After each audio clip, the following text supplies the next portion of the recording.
My name's Artemis Black, and welcome to Intro to Fumble. This is the first video in an upcoming series of videos on this channel called the Penguin Academy. Most of those will be about learning to play Blood Bowl, guides to the teams, guides to tactics and strategies, that kind of thing. But there will be some videos about just things in the world of Blood Bowl. For example, Fumble. Some of you might not even know what Fumble is. Fumble is a way of playing Blood Bowl online. In fact, depending on what happens in a court in France today, it might be the only way of playing Fumble of Blood Bowl online for a while. So let's all cross our fingers that's not the case, but that is why the timing of this video has happened as the first video of the Penguin Academy. Just in case.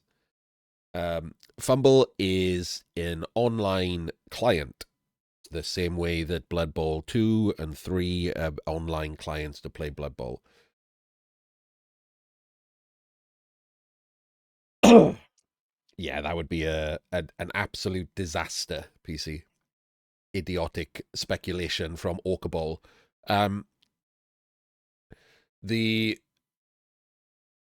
if you are new to Fumble, either you've never heard of Fumble or you've heard of Fumble, but you're not entirely certain how it works, etc. Hopefully this video will help you out. So straight away, what is Fumble and where can you find it? This is Fumble. You can find it at fumble.com, spelt the way that it is online. This is the homepage of Fumble. This is probably the last time you will ever see the homepage of Fumble, even if you use Fumble on a regular basis. Because normally you make an account and when you log in, you will land on your homepage. The actual fumble.com homepage is like a admin blog. I literally don't ever come here, and I doubt anyone else does really either, which is a bit sad for considering that it's regularly updated and has lots of stuff on it. There are one thing you have to do for Fumble, two things you have to do to play on Fumble, and two things you should do. The first thing you have to do to play on Fumble is make an account. I'm not going to go through making an account. Everyone knows how to make an account on a website. And the second thing you have to do is download Java. I'm assuming it's still at java.com. Oops, I've put a / I should have had this open already, shouldn't I?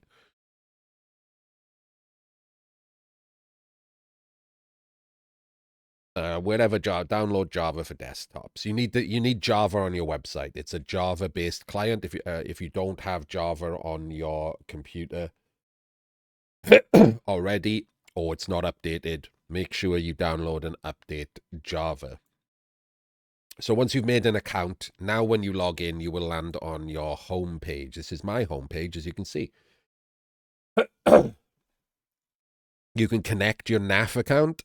This will both make it easier to know who you are if you've got a different name on your NAF than you usually use elsewhere. I have a slightly different name.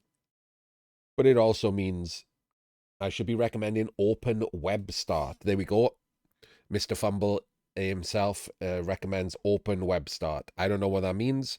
You'll have to look that up because I just use regular Java.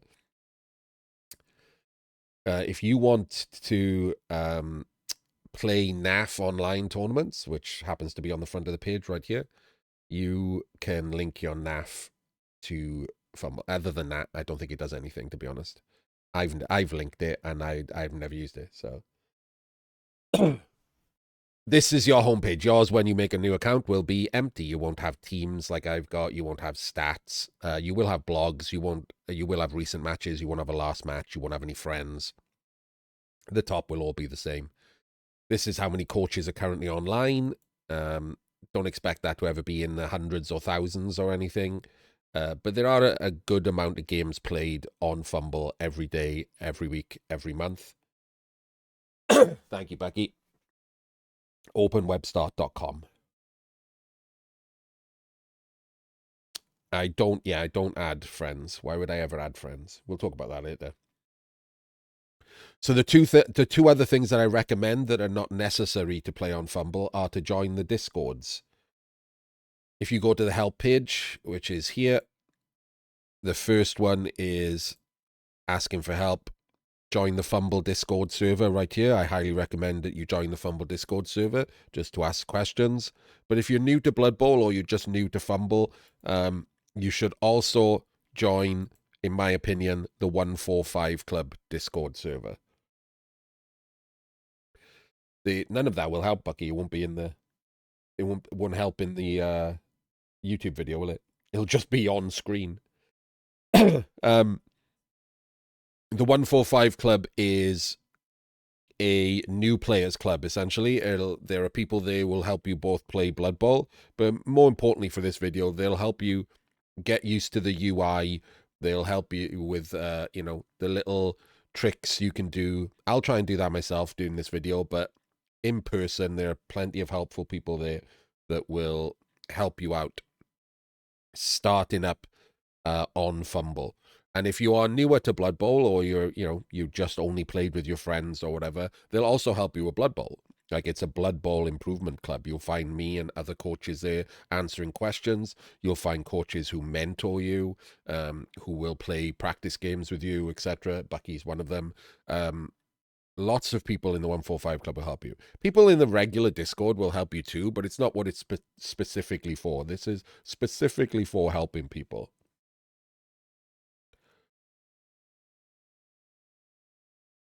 Other things on the help page, you should read some of this. I don't think I've read all of it, but you should read some of it.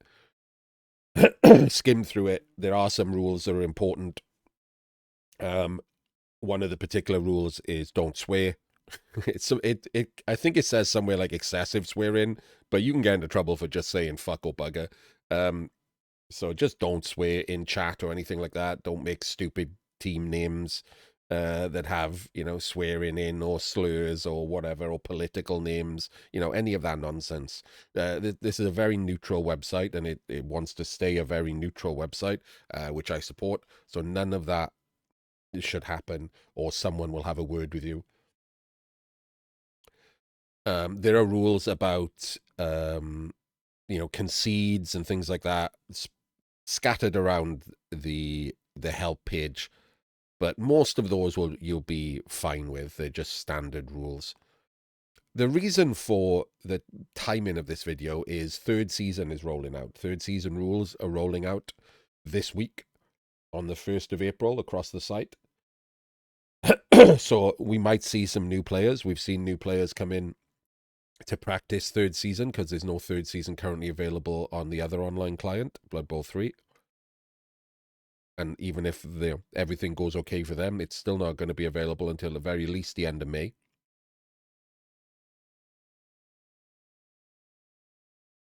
So new people are looking to Fumble right now to practice for tabletop tournaments. There's a healthy Euro Bowl practice going on right now. There's a Moracle Cup practice going on right now for the Americans. There are people just practicing third season, ready for other things. There we go. Fumble has pointed out, sorry, Fumble. I called you Fumble then, Krista. Fumble has pointed out that there is a Fumble rules page on here that's nice and simple. So, some of the questions that I've seen people ask about Fumble, like, is, you know, how do you make a team, things like that? How do you play a game? Because that's not actually particularly obvious when you come here. It just looks like a website, right? So you won't have all of this. These are all my current teams, but you will have create a new team, which is down here. So that it's simple enough. You literally just click create a new team, and then this is the choice you are left with. You can ignore this. It's very unlikely anyone joining now will ever want to make a 2020 team. You can ignore this too. These are your main choices. Competitive or league. Obviously, if you're just joining, the competitive is what you want. League will be when you decide if you want to play leagues. I don't particularly play leagues, but lots of people, I would say the majority of people, enjoy playing leagues.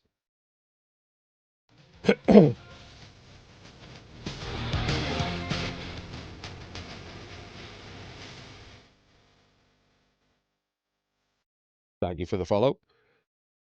So you would obviously click league if you were making a league team, but for now, competitive team is what you want. That's for spinning in box, which is the open spin ladder on Fumble. It's also for making practice teams, but there are pages specific for making practice teams. I'll mention those later.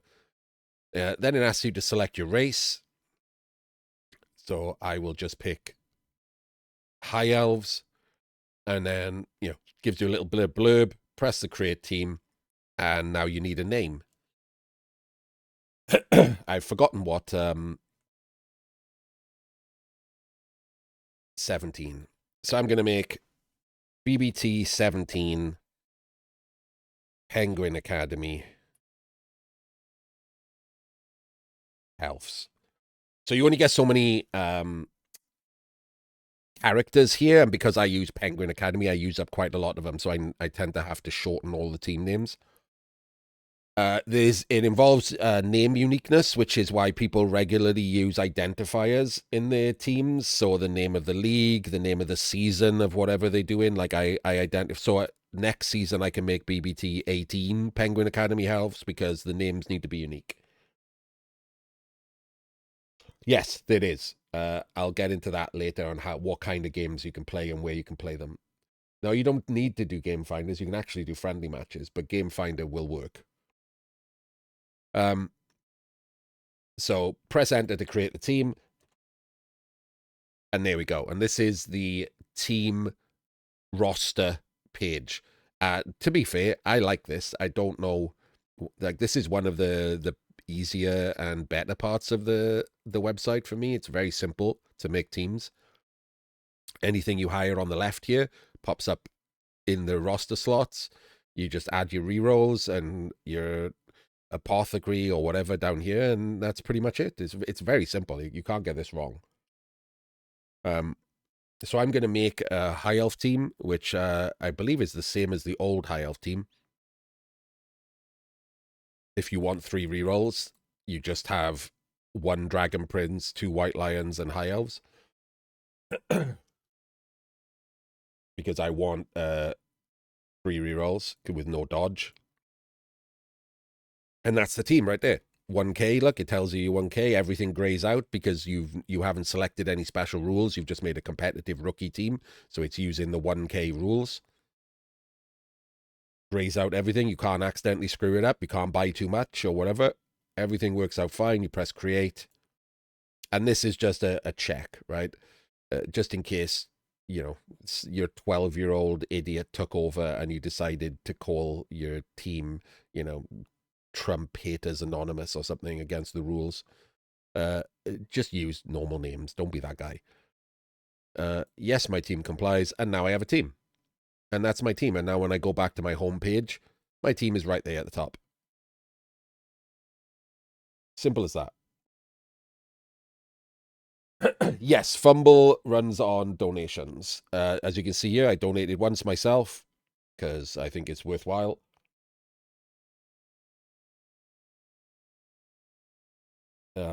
They do donation runs, donation drives every now and again. And people generously donate to keep the servers, alive.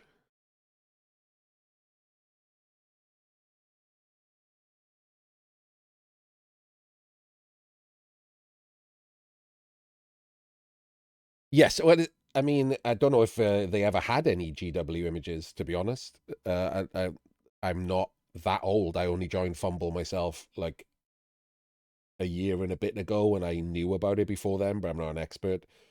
But rules are copyright free. You can't ever copyright rules.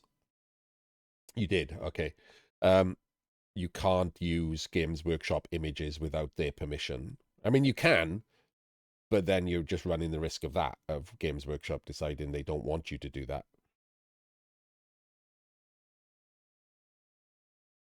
Yes, so now if you want to put any images up, there's a stage where it's vetted to stop that from happening. So, for those of you coming from something like Blood Bowl 3, there's no arena or ladder or anything like that, really. Fumble doesn't have that kind of organizational system for playing in. I would say the majority of games played are League, although that's a guess. It's just that seems to be the way whenever I click on Get Spectate. But it does have an open spin ladder. It just doesn't have a ladder, leaderboard. So it does have a blind spin ladder. It's called Box. And there's a particular competition in that I'll cover in a future video called Black Box Trophy. And by future, I mean tomorrow, because the new one starts in 2 days. There's also a lot of tournaments run on the system. And of course, there is something called Game Finder, where you can either challenge strangers or both of you and your friend can be logged in at the same time. You can challenge your friend to a game.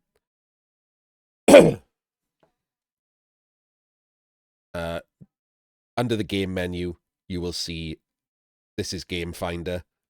So you go to Game Finder, and right now, I only have one team looking for a game. It is a practice team for 3rd season, and the only other person currently there who's also got the same thing as me, 3rd season practice team, looking for a game, is NFA 145. He's also got high L's. If I wanted to play him, look, I can click on his team, click here to show which team I want to send a challenge with, and then he has to say whether or not he wants to play me, yes or no. And then if he says yes, you both load the game and play.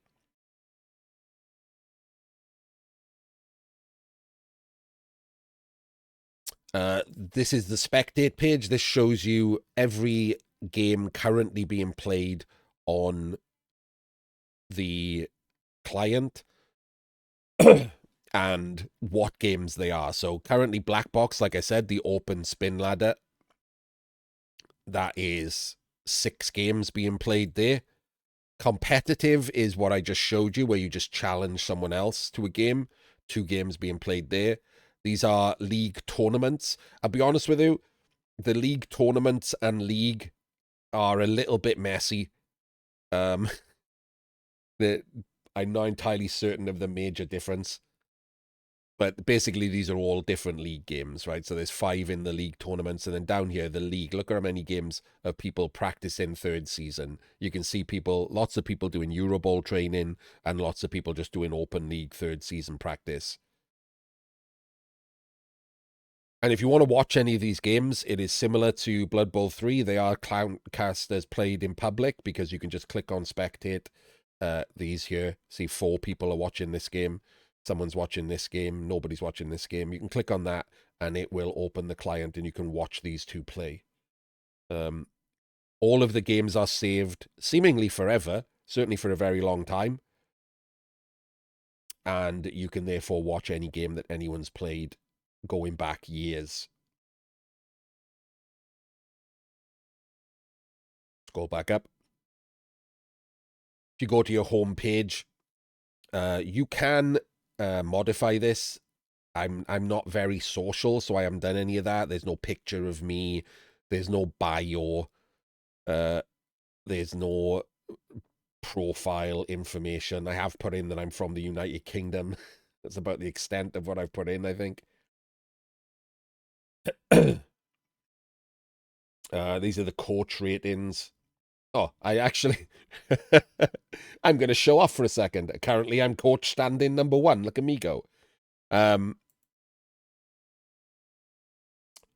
These are your stats, where they go, tournaments that you win in the future, etc. And like I say, you can do all of this. You can write your own blogs. It has a lot of social elements to the site that I don't use, but are still useful, and lots of people do use them. I'm not going to say they're rubbish because I don't use them. They are very popular. Lots of people write blog entries. Lots of people, put a picture up and have other personalized things on the site. It's just not something that I do personally. You can have your own statistics. These are like just some random statistics for your games, but these are the more interesting ones. This is a list of the matches that you've recently played, and it saves them all. These are your ratings. It keeps track of all of your ratings, split up by both race and where you played. So this is overall, but then it is split up into open play, black box, which is the blind spin ladder, and tournaments. Open play is things like the game finder and stuff. Yes, so the blogs, when you're on your home page, blogs show up here. And it is worth keeping an eye on them because they announce tournaments, they announce things related to the website, donation drives, updates to the site, and also people advertising things, advertising things that are not on the site. Also, asking for help or just talking about Blood Bowl that you might want to be interested in the conversation. Lots of stuff goes on down here. These are the recent ones, but you can click view more blog entries, and it gives you the last 7 days. Normally, that's less than is here, but if it's busy, you can look at that. Like they said, the friends list that joked, lots of people have added me as a friend. I'll be honest with you, some of them have just because they recognize my name, and then I would guess more than half of them have added me to try and avoid me in Game Finder. So I don't really add people on friends just to avoid that accusation. I get enough nonsense for winning by idiots that I don't need another accusation piled on top.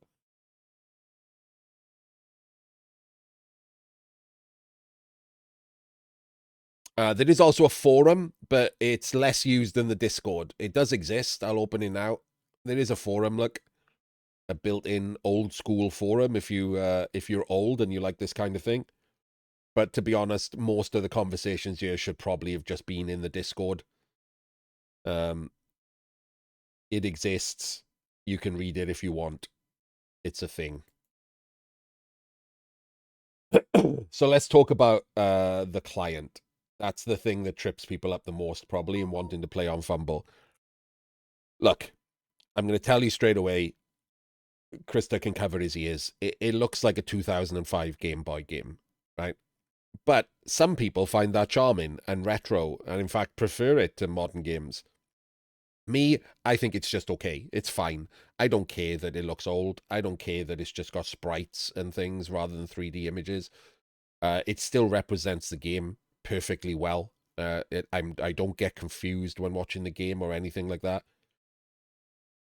So I don't need all of the bells and whistles to play a game of Blood Bowl. I need it to work. I need it to have the rules, and I need the opponent to exist and play at a reasonable speed.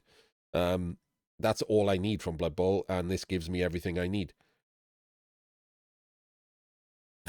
But some of you may find this very cute, and the noises, the sound effects are particularly loved on Fumble, and I'll be honest with you, sometimes I can see why. There are some very, very funny ones.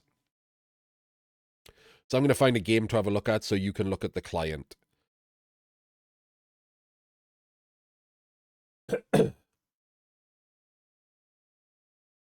look at that one with other people so we can, there'll be other spectators there. Daddy and sick as eggs. There we go.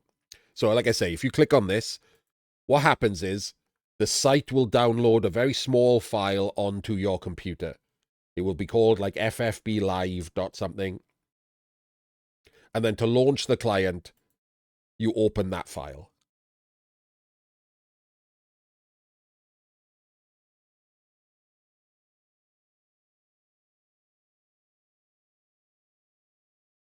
And the client is launching in front of the page, as you can see now. I'm going to actually close the page behind so you can see what's client and what's not.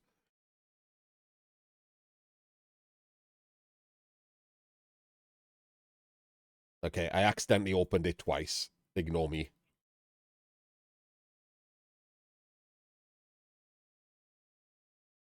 That's all. That was my fault. User error.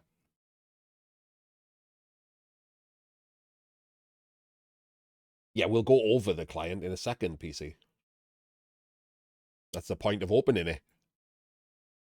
So, first of all, you should be very aware that the way this client looks right now is absolutely not the way it has to look for you.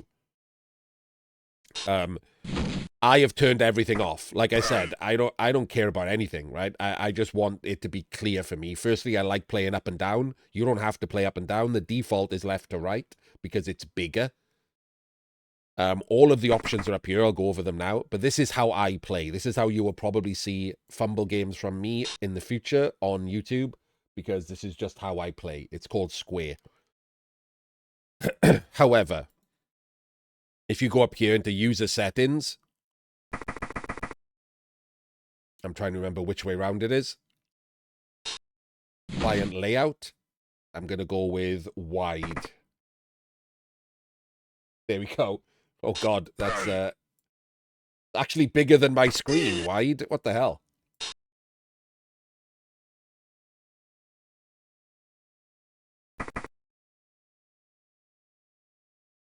Why is it so big?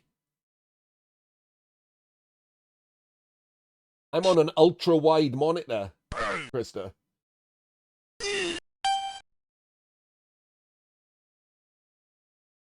That's what it's going to be, yeah.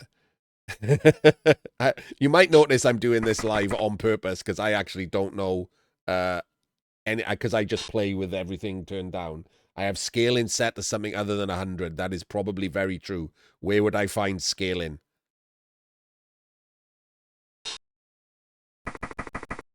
Client size. There we go. Beautiful.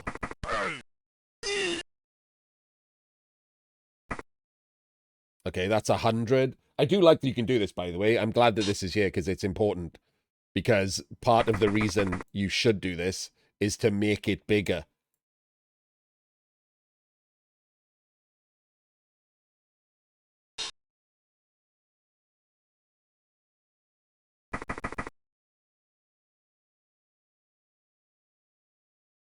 So this is the wide setting, which makes the pitch itself much bigger, but it doesn't change the size of the other stuff. That like the dice on the left and things like that are small.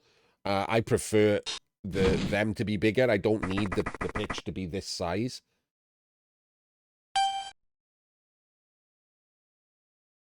But lots of people play this way because it gives the pitch the priority over everything else, right? So the sprites are bigger, the pitch is bigger. It's easier for a lot of people to play. I personally hate playing left to right, but that's a very personal thing. Lots of people are totally fine with it. And tabletopers regularly play left to right because the new pitches are bigger than most tables are wide. So they're used to playing left to right. So this is what it looks like. You can change a lot of stuff. I have not also got the pitch itself on.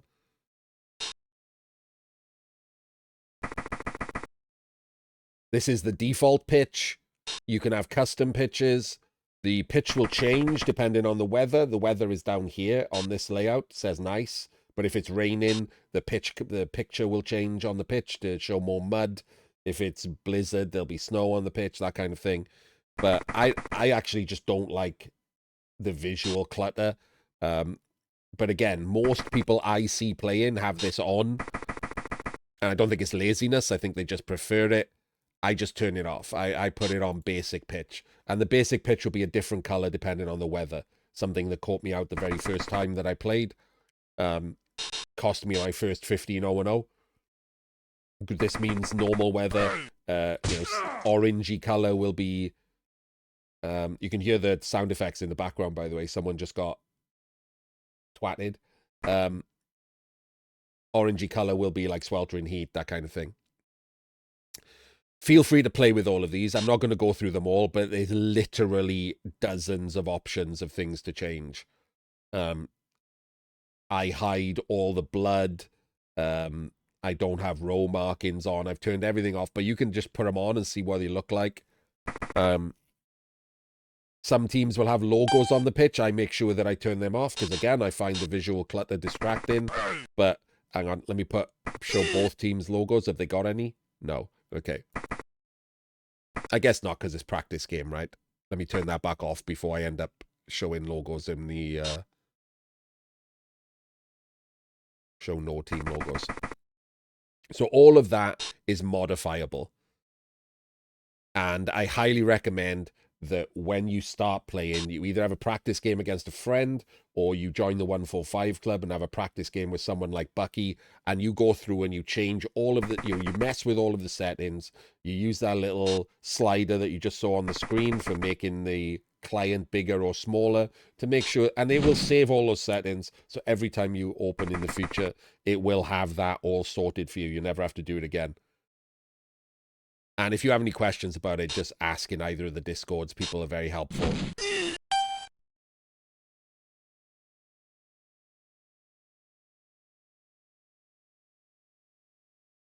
I need to put this back now, though.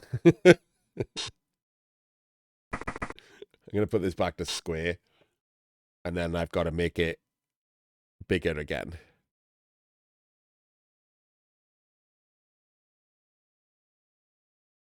There we go. Perfect. So this to me is perfect, right? I can like I've got a very big monitor. I can totally see this pitch. The information on the players is much larger for me. Top right is the dice log. Although the text seems to have got smaller than normal. This is who's watching the game. Yeah, Bucky is very helpful for any new players. We'll happily show people through. There are other people on the Discord as well, but Bucky's here, so I'll shout them out. These are how many people are watching the game. It's me and two other people. This is where you can chat.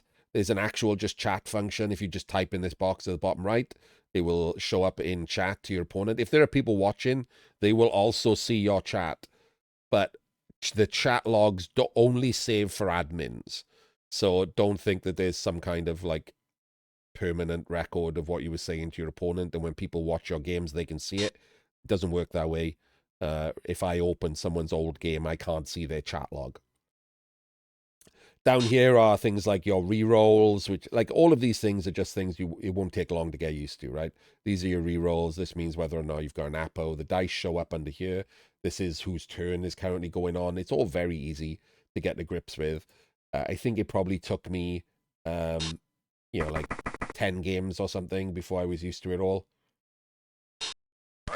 Yes, you can text scale. These are definitely smaller. Something went on there. I'll probably fix that later.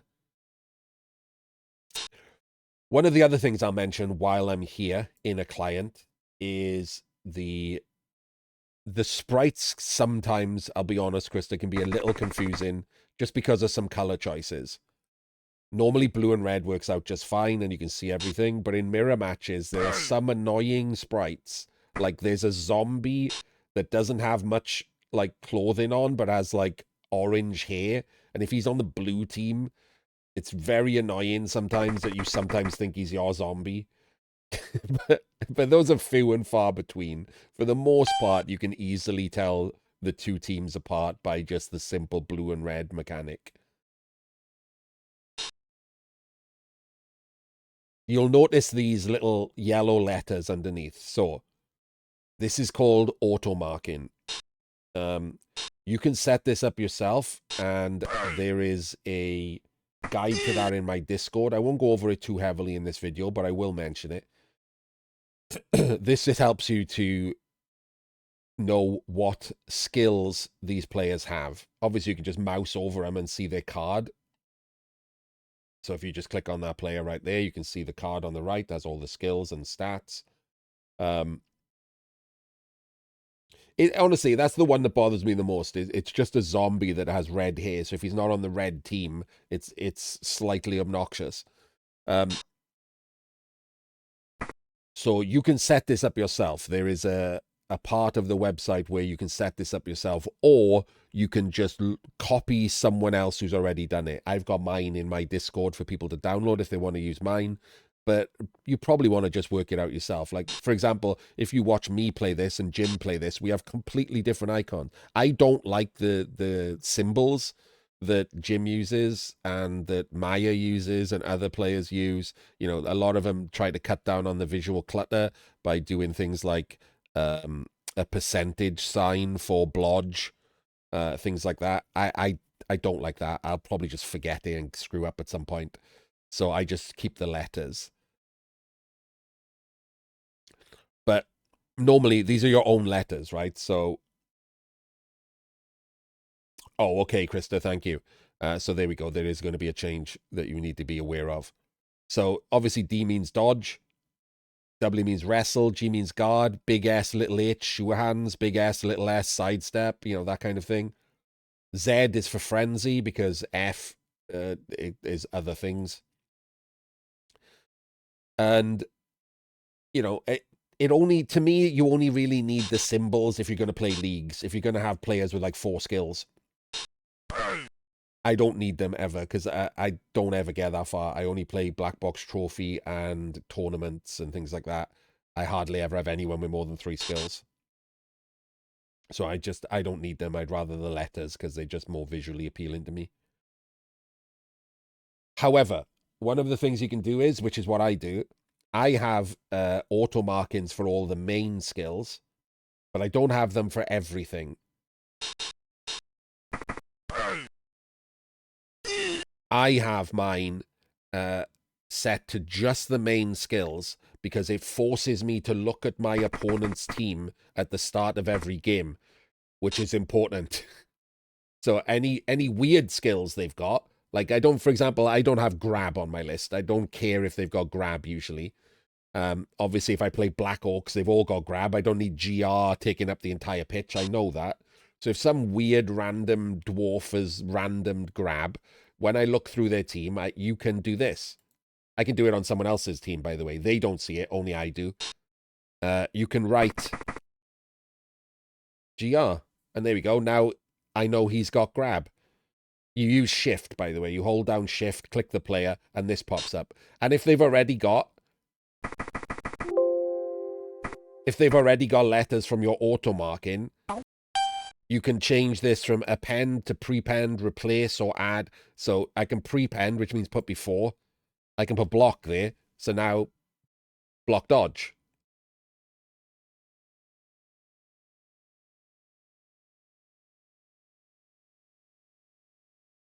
You can also mark the pitch, which is sometimes handy, especially in NEF-style games.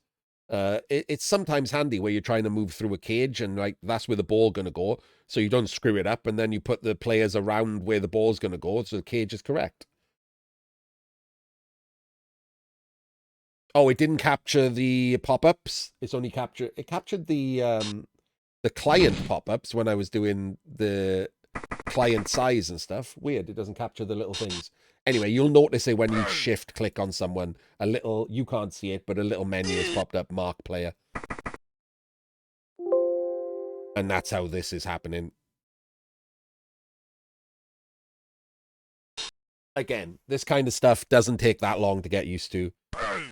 I think I played about 15 games in a prior season to get used to the client, and then I just plowed straight in to playing a BBT, and I might have lost 1 or 2 points to client and UI things, and I've hardly ever had an issue ever since, and that was a year and a bit ago. It really doesn't take that long to get used to. You can like the thing that does take some time to get used to is playing like this, right? There's nothing you can do about that. This is Fumble. If you're looking at this and you're shaking your head or something, you're never going to be okay, right? This is Fumble. This is everything that you're going to have to play on. These are the sprites. They're not going to change. These are the sound effects. They're not going to change. Yes, you can turn this pitch sideways and all of that stuff. But this is essentially Fumble. So if you can deal with this, you can play. And in my opinion, you should deal with this. The sprites can be circles with letters on. That does not make it better. You can replace these sprites with just circles with letters on. Those are definitely not better. There we go. There's a long-term, but it'll still be sprites, right? Essentially, it'll still be this. The sprites will just look different. That's okay. So, what was I? I got confused what I was going to say then. So yeah, this is it. And Fumble, while it looks like this compared to, for example, I'm not saying that one is better than the other, by the way. This is not a competition. Both can exist. I play both Fumble and Blood Bowl 3 equally. Fumble has consistently been better at having all of the teams, all of the rules working correctly, having the rules work correctly, having the interaction between the rules work correctly, having all the star players, having all the star player special rules. Like Fumble, because it doesn't have to deal with the nonsense that Blood Bowl 3 does, and because, in my opinion, it's run by more competent people, is very good at having everything up to date as soon as humanly possible. So you should absolutely get used to this, because it's a very useful resource for playing Blood Bowl. I'm going to leave this game alone now. The client, I should say one last thing. The client has to open every single time you play a game. You don't leave the client open like Blood Bowl 3. The website is essentially the UI, and the client opens with each individual game. Every game you want to play, every game you want to watch, it downloads a new little FFB file, and you double click it and it opens the client for that game specifically. Each of these are individual game clients. You don't leave this window open and then a new game loads into it. That's not how it works.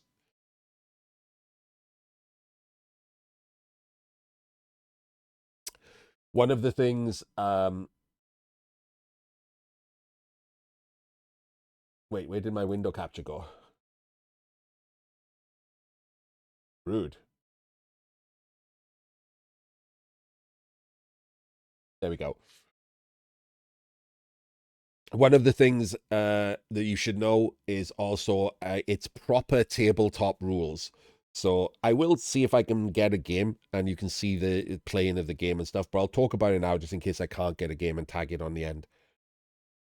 So you select each player, you select what they're going to do, like move, pass, all of that stuff. It's full activation, and then when you're done with that player, you click on it, and I use right click again. That's in the options. Right click and end move. Like it's full, like it by the rule book. There are 4-minute turns in place in most of the things. Leagues have their own rules. But after the 4 minutes, what happens is a button pops up called timeout. If you choose to press the timeout button, which you are allowed to do, your opponent can still finish moving whatever player is selected on his side. But that's all he can do. If he hasn't got anyone selected or that player ends his move, all he can then do is press end turn.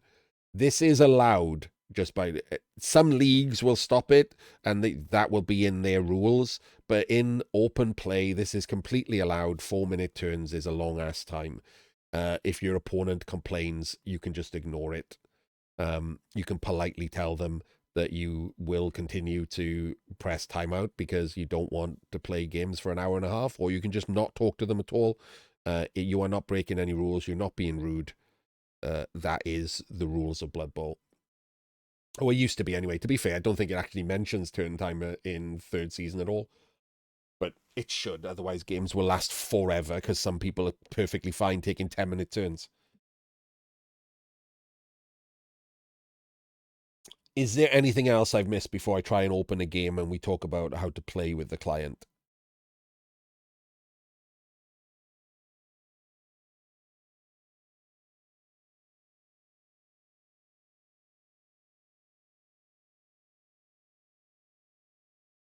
Mac. Well, like if you're on a Mac, there are extra steps if you're on a Mac. Okay, here we go. This is something I didn't know. You'll post a link in the video. Well, that's not going to be helpful, but okay. You can post a link to me and I can open it.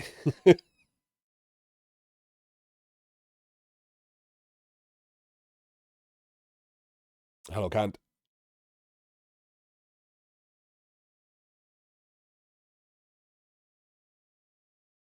I'm looking around the page. You can just explore all of these. You don't have to. Yes, step one for Mac users is stop being scammed by Apple.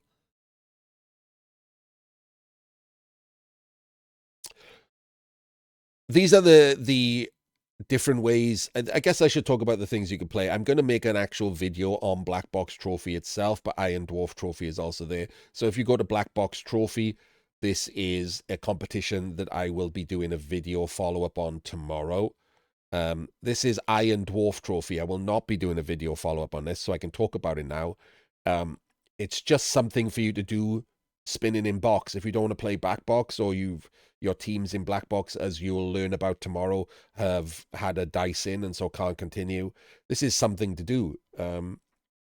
Essentially, it's a leaderboard for that you can keep playing on until you've had, I think it's 2 losses. It says here the rules. 3 losses. Teams are active in the trophy until they've hit 3 losses, and a tie counts as half a loss. So this runs for the entire season. As you can see, the season ends tomorrow. And at the top at the moment is Java's Norse with 1822. These are just spinning. I accidentally am on here. I didn't even know that was a thing. I just played both of these teams in Black Box Trophy. I guess I'm accidentally made it up there.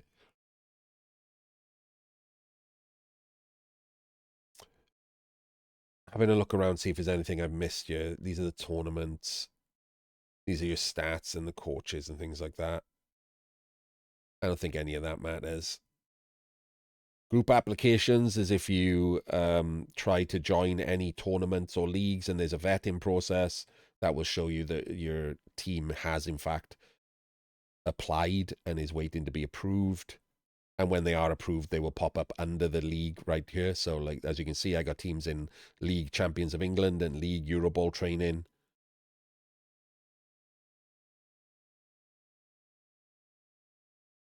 We are just filling space while Bucky gets a Mac link for the 6 people out there who want to play Fumble on a Mac. This is your inbox. You have an inbox. You will get messages when you are part of competitions. You will get messages from opponents. If you don't join the game quick enough, they will remind you that you've got a game, just in case you join Game Finder and then, you know, your cat catches on fire or something. You will also get messages because sometimes nah, it got off there quickly before Jim's message popped up. I saw it.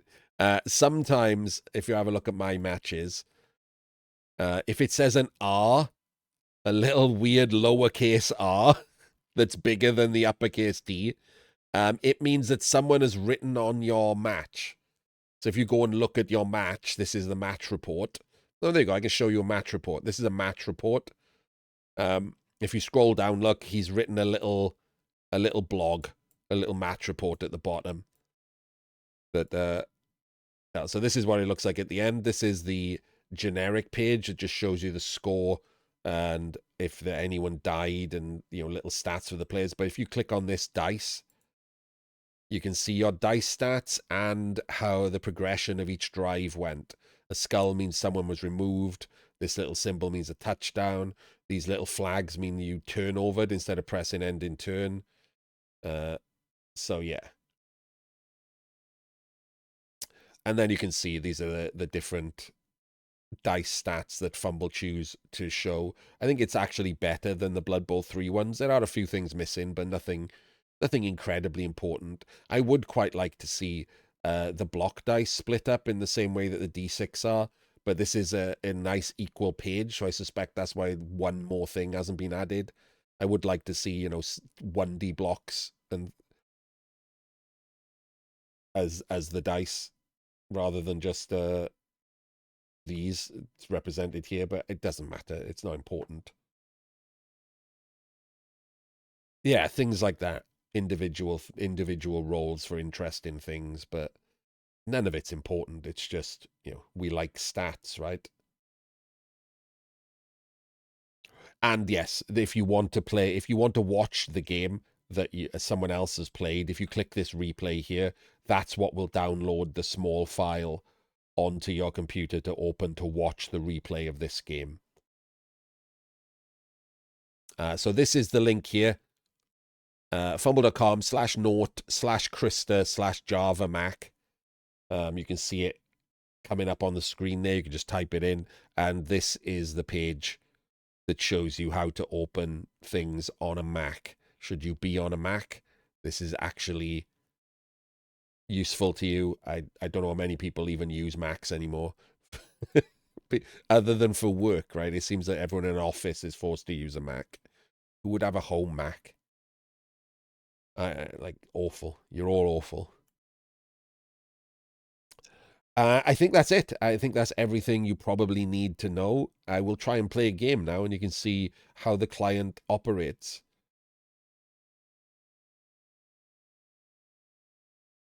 There's no opponents available. There are 6 coaches activated in the draw for Black Box Trophy. That's annoying. Have I got any teams I could play any of them with? Oh, there you go. You can see me do this. So when you're on this game finder, when you're on this game finder page, I've only got this one team selected. But if you click choose teams here, each of these are the teams that are currently set to play. Some of the teams won't be set to play. They'll be in post game. But these are the teams I've got set to play. And if you just click them and activate the team, then that will then appear on the game finder page that you were just on, and they will spin in whatever they are. You can also change how they spin here. So, for example, this Chaos team is set to game finder only. So it doesn't accidentally spin box. It's just there to be challenged or to challenge other people. You can click change modes here, and there's a little drop down menu for how you do that. These are locked in as black box only because they're actually in black box squad. So they can't be switched to something else. You can't accidentally, well, and I say accidentally, you can't cheat and play a game finder game with your black box team. And that'll make more sense once I talk about black box in the video tomorrow.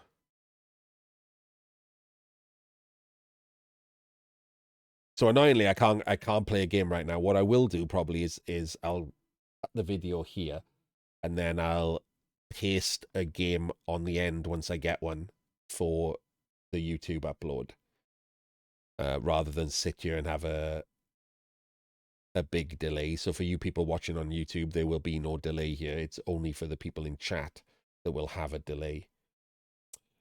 So just before I do that, anyone got anything other than Mac that I should have mentioned for new players?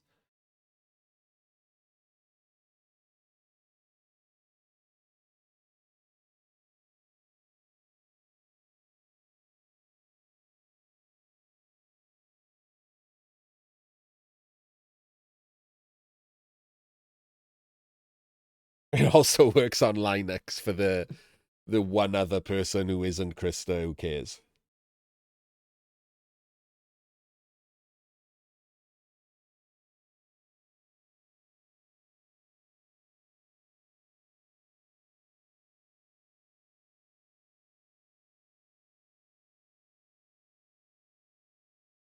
Yeah, I just use regular Java on PC, pals. I've seen discussions about open web start and stuff in the Fumble Discord, but I've never had a problem with the client just running it on regular Java. I use Windows 10. I don't know if Windows 11 might have a different problem. I refuse to upgrade to Windows 11.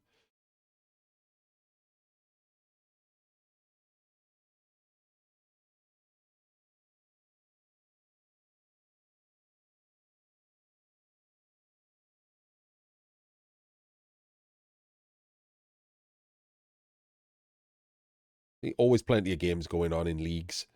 So if you're the kind of person that likes joining leagues, you will like this is even better for you. I guess seen as I'm just filling time while people think everything.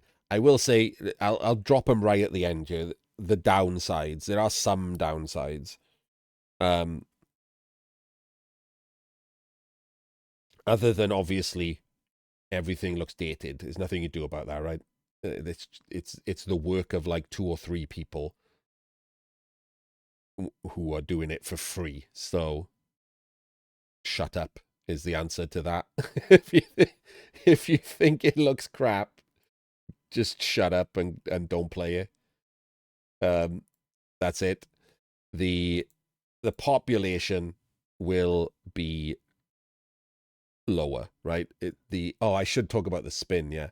If you're going to spin, for example, in box, which you will have to for Black Box Trophy, but if you just want to spin in general to play games in box in random spin ladders, it spins once every 15 minutes. Not immediately, not every 5 minutes like Blood Bowl 2, once every 15 minutes. And the matchmaking is very heavily TV based. So if there is someone else in the spin with you and they don't have a team within your TV rate, you can see here what the TV rates are, what they're like. So when you start at 000 with a 1K team, you can only spin into someone up to 1100 or down to 900. That's it. You can't accidentally get a game 500 TV down, which for me is a bonus. But obviously, it does mean it's even harder to get a game sometimes if you are playing in 3 o'clock in the morning UK time, which is, pretty standard for some Americans. You are going to have trouble getting a game. There's nothing anyone can do about that. There are less Americans who play Blood Bowl and seemingly less Americans who spin in Black Box Trophy and stuff on Fumble. Hopefully, more people will arrive with the third season rules, and that would be less of a problem.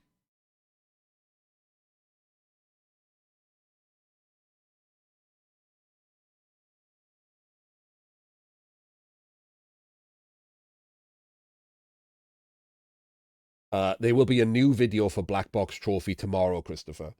This one's the video for today. I will do another video for Black Box Trophy tomorrow. I might I might do the Black Box Trophy. I might record the Black Box Trophy video straight after this. I don't know, but I'll be posting it on YouTube tomorrow. Oh, Big Lepowski. Will Big Lepowski play me? Hey, Big Lepowski, would you like to play me?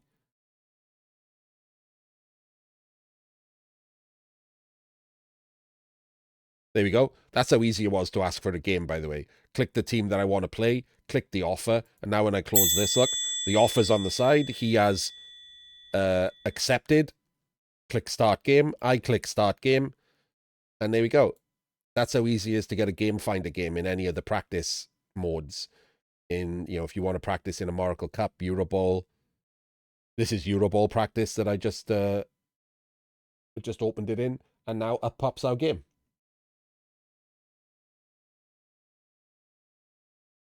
I'm not gonna look. I know some people would prefer this to be bigger on the screen. I play for myself. Like, I don't play for YouTube. So it's up to you if you want it bigger on the screen, turn it sideways and all of that stuff. I play for me. I'm used to this and I prefer this.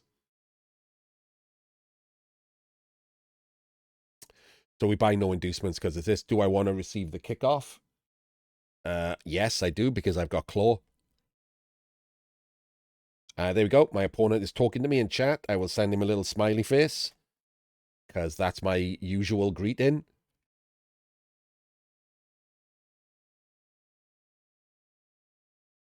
It is normal weather. Oh, something I should say, the turn counter follows the rules of Tabletop, so the number doesn't move until the turn starts. That can sometimes catch you out if you're not keeping track of turns properly and someone scores on like turn 5 and you glance down and it looks like it's 5-5, so it's your turn 5. It's not. It'll move to 6 when you start your turn. Keep better track of turns.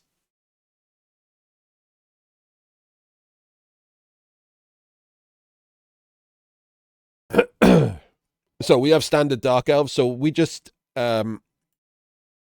it's drag and drop for placing players on the pitch, which is pretty amazing. I'm going to claw some people.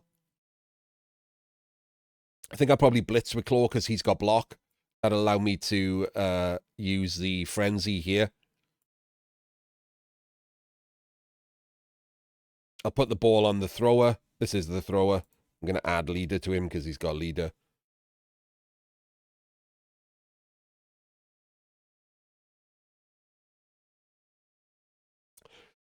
And my opponent has noticed the dodge frenzy stack. Bit rude to call it out. But, like, I mean, it's given up that he knows that I've got it now, so I won't be trying to hide it from him.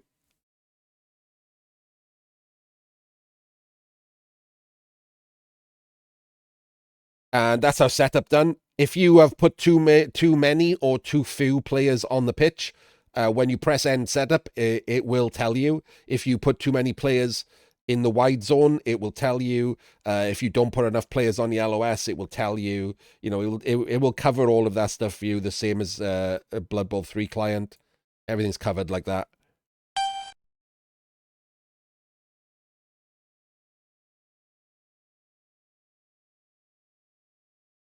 My opponent gets a solid D.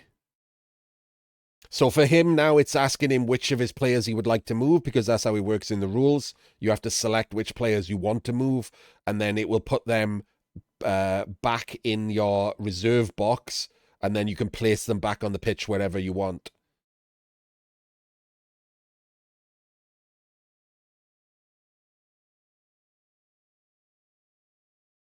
There you go. I'll talk to my opponent, seeing as this for the video. You don't have to. It's not rude to not have a chat with your opponent. You can either talk or don't talk. It's up to you. I did that already when I spectated a game, Bucky.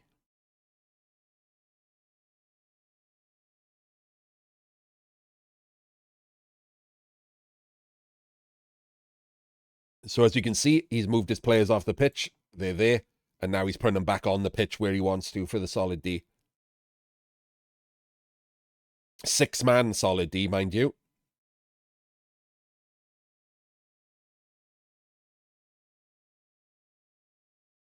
That is giving me I want to one dice and surf you vibes. Oh, okay, maybe not now. Still could surf, but I'm kind of getting counter-surfed, aren't I? I think I'll probably try it, though.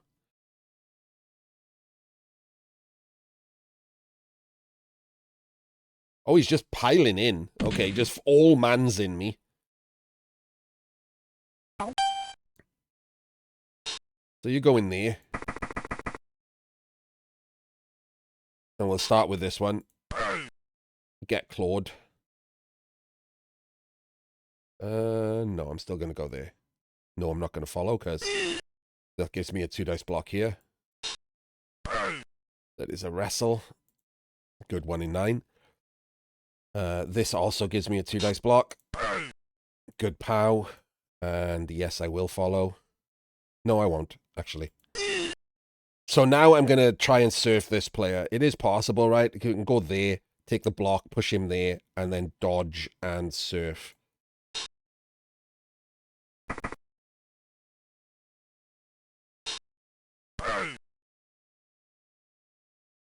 You might notice it didn't ask if he wanted to dodge. It's because it only asks you if you're in the outside 2 zones or if there's a chain push involved.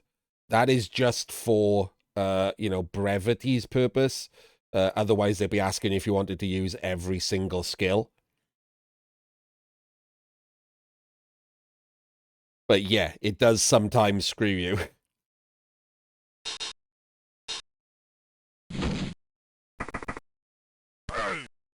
Damn it.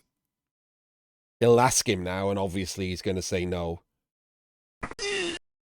What an annoyance that is. And we're just going to go there, I think, to try and avoid the surf myself. And then I just go there with him to cover the ball. Right, these two are just going to stay there for now while I go and get the ball. You might notice, look, when I'm clicking him, this is the activations that you can do. So you have to select your activation. I'm going to move, and then, you can see the numbers come up for how far you can move. You can't stack rushes or anything. You have to do your movement first and then decide if you're going to roll the dice, which I think is totally fine. So I'm going to move on to the ball, pick the ball up. I'm going to step back. Don't want to be too up. And then look, it pops up. If I want to do a rush, it tells me that it's a 2+ to do any of these rushes. Obviously, if it was a blizzard, which is not, you can see the weather here, it would be a 3+. So, again, the client, I don't understand the problems people have with the client. I can understand people thinking the client looks a certain way, but not plays a certain way. I think the client plays fine. So the problem is these guys can reach the ball. So I'm going to have to re-roll this dodge.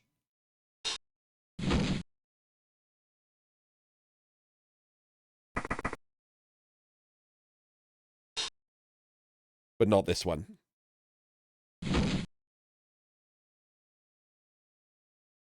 We'll just go there and there. The diagonal block is fine. We do have the problem of this 1 dice, because if he makes it 2 dice, he can't come through. But other than that, we could have surfed there. And then we press end turn. If you try to press end turn and you have a player who hasn't moved or activated, it will actually ask you if you're sure, which is something I really like. Because sometimes because especially if you're getting used to the client, players are down and stunned, and sometimes, you might look at a sprite and think that he's activated. It will ask you if you're sure if you got someone left, which is a very nice touch. But I'd moved everyone, so it didn't ask me.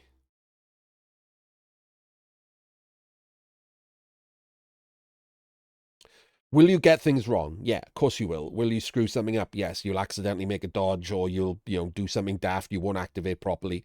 Yeah, of course. But just like getting used to any game, right? You have to learn the controls. It'll take you some time to learn the controls. Any game will do that.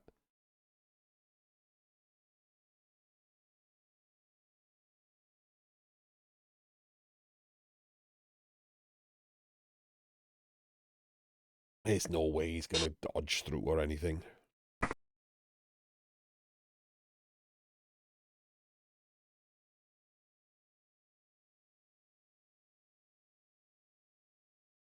I'm very annoyed I didn't surf his blitzer. Well, considering he literally pointed out the frenzy himself. It's very annoying.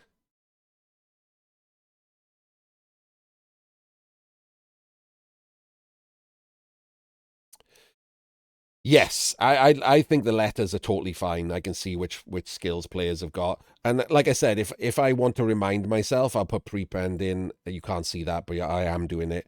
And now I can change that to block dodge, so I remind myself that they have block. I can append this to remind myself there's an assassin to write stab.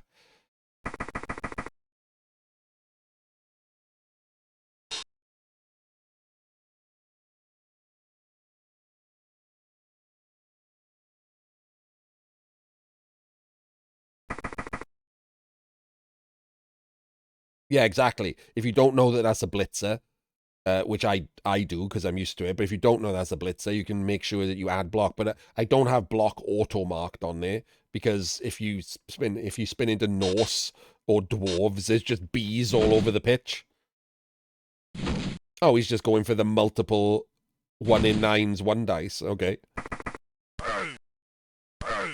1 dice pow. Oh, hello.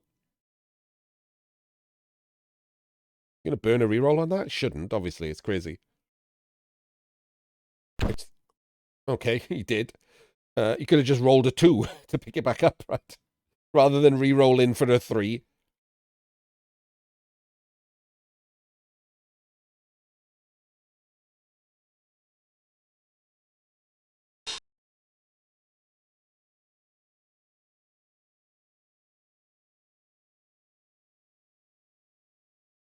Hey, we found the one use where a frenzy wrestle would be better, Jim. Oh, man, these 1 in 9 dodges are crazy. But you can see here, look, it tells you that he popped dodge. So now I know he's popped dodge, etc. I would prefer it if, he didn't just make all of his 1 in 9s, but it isn't going to be able to defend the ball or anything. He doesn't have enough players.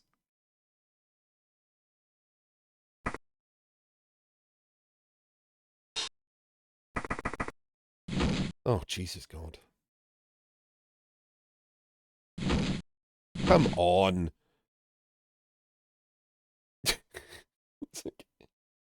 6 1 in 9s, a 1 dice pow, a scatter catch. Okay. I don't even know what's happening there. Moving the completely free witch last, yeah.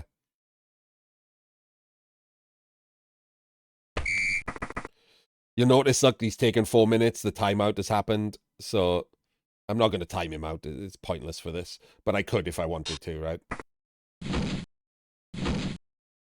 Apparently I should have, because he just made those as well. Okay, never mind. So we're just going to dodge through here and 2 dice the ball. He could have just gone around the outside, yeah. Am I going to pick back up on the leader? Probably not at this point. So the leader's a stand, just in case this dodging goes wrong. This one's going there.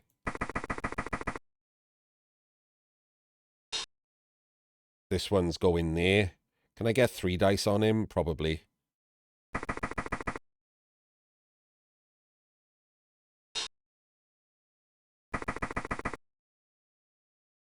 Do I want to get 3 dice on him? It means I'll have to pick up on the wrestler. Yeah. Pop dodge. Do I need to do it again? No, I don't. Okay. Right, that's the 3 dice setup. I've got to dodge past the idiot with shadowing, which is annoying. We'll do it with him, because he's not taking a block anyway, right?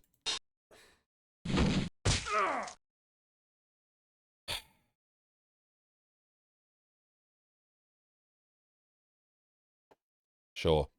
Well, that's at least you get to hear the noise for badly hurt. Yeah. I have been meaning to ask Krista if anything changed with the updates to the dice. I've never snaked so much as in the last 2 weeks of my life.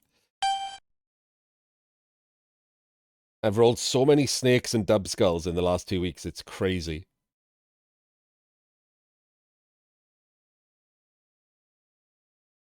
But I do trust the dice on Fumble far more than I trust the dice on Blood Bowl 3, because mostly because I trust Krista as a human more than I trust Cyanide.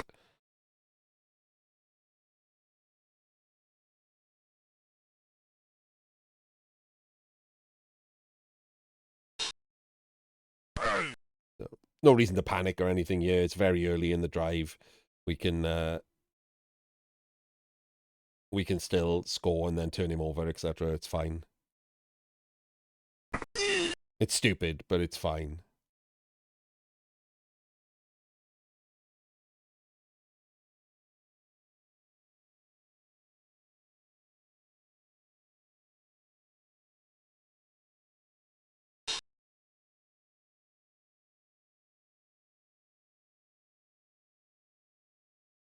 I'll be honest with you, I would prefer him to move non-complicated turns a lot faster than this. Taking 1 block in 1 minute and 20 seconds. Like I said, if this is too slow for you and the timeout button pops up, just time someone out. If you can also do the in-between thing of, like, the first time it pops up, just tell your opponent, like, look, I'll time out in the future, just letting you know. Like, that's totally fine, right? You can do that.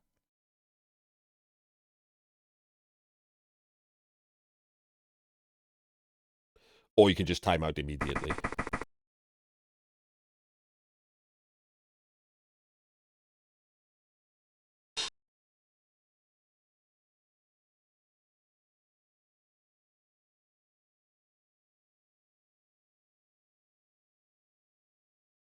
Ugh. Not the greatest person to have challenged for a game I wanted to put on YouTube to show you how the client works. Someone who takes 4-minute turns. Apologies to the people on YouTube. I did not make this video longer on purpose, I can assure you.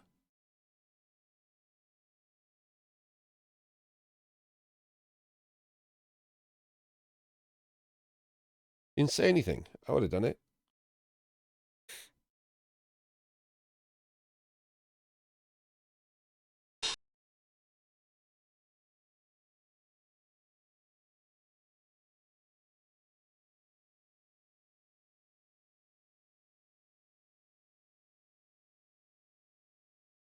This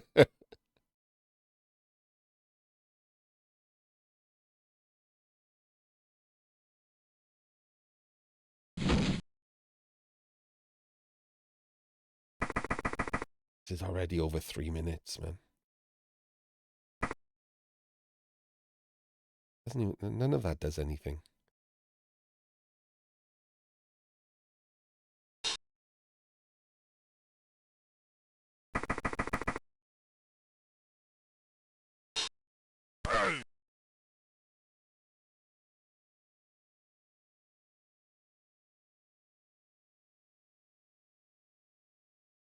No. There'll be a video on BBT after this, Dion, talking specifically about season 17.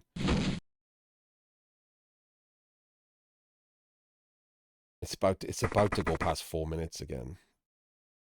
This is awful.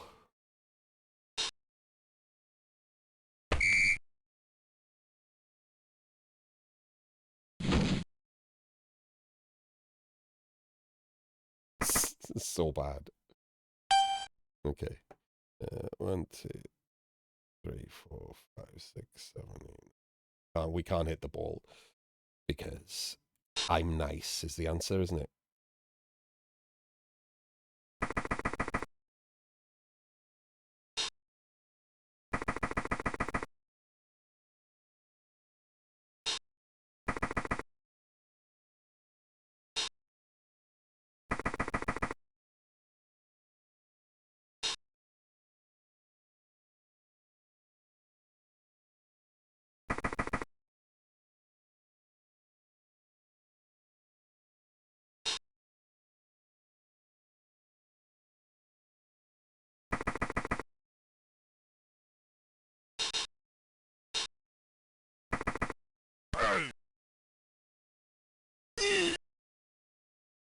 I just realized I can't really go over here because he can serve for me. I think I'm just going to base.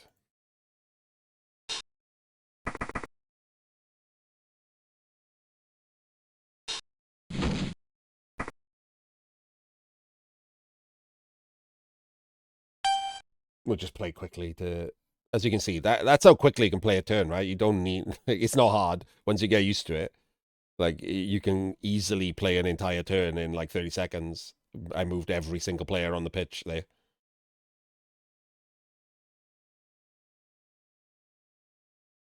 So don't think that games are going to drag out. In my opinion, Fumble games are quicker. There's no animations, so Fumble games are quicker in general, as long as your opponent just isn't, sorry, Big Lepowski, someone like Big Lepowski.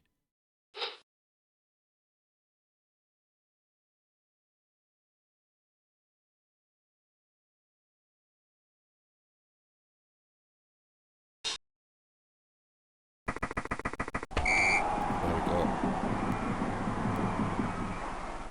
Couldn't make the ball safe, so that's fine. He only has one reroll.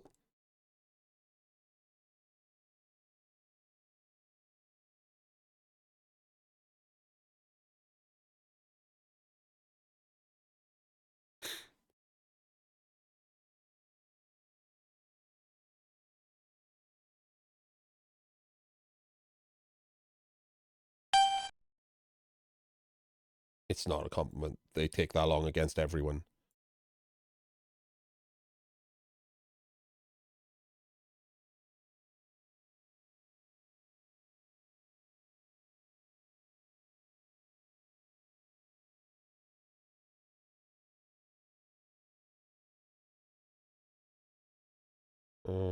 Something's wrong. Oh, that's what's wrong. There we go. Both teams gain a reroll. Amazing. I didn't use one. He did. He used two. So.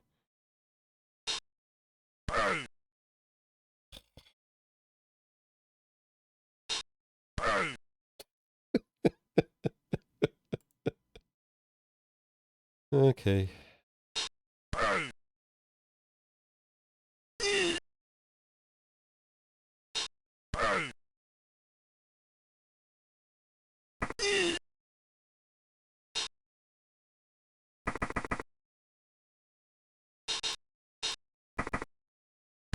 I just can't roll a power with the claws. Utterly silly.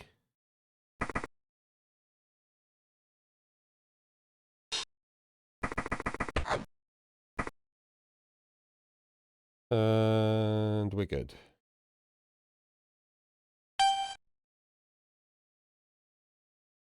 So, oh, I will say, like, the chat is covering the screen. I didn't actually realize that. Give me a second. I can just move it over.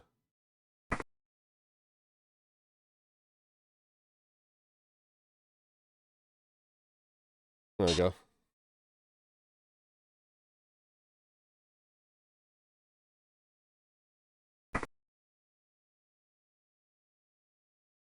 Don't really need the bar at the top either, but this is just for streaming. This has nothing to do with you. I'm just playing a game just so you can see how easy it is to play a game. Like I'm just using my mouse, by the way. I haven't used the keyboard at all. It's entirely mouse controlled. I got my other hand in my pocket.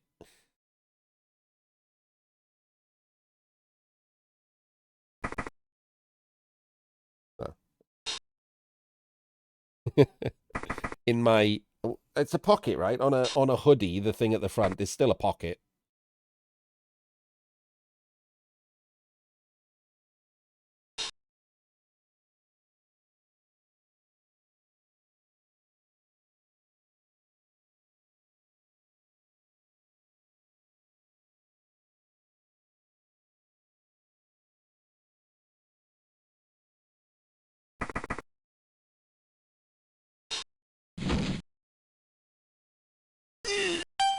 Okay.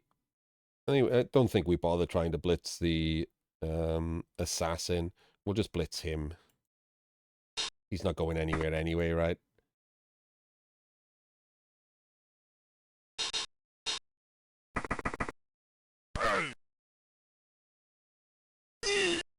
Two stuns will help a bit. You can go there. You can go there. You can go there. You can go there. You can go there.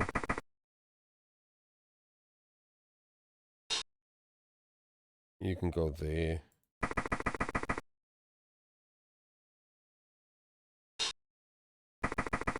You can go there.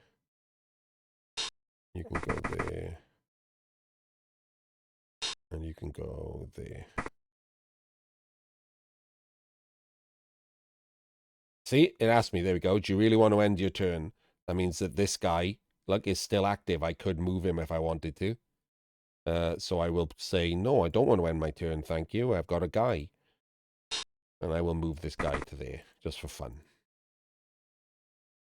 And now that's all my players. So there you go. You got to see what happens if you try to do that. Obviously, if you just mean to leave him there, then you can happily just press end turn.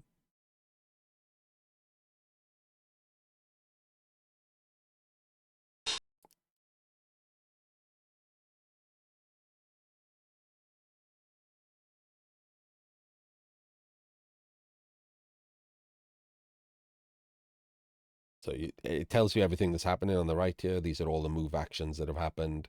These are the dice that you rolled. Armor's been broken, has been stunned. It also gives you other little bits of information. We haven't really got anything here. But for example, if I was in scoring range, when I activate, it would say, you could stall or whatever, because the stalling rules are in place, sadly.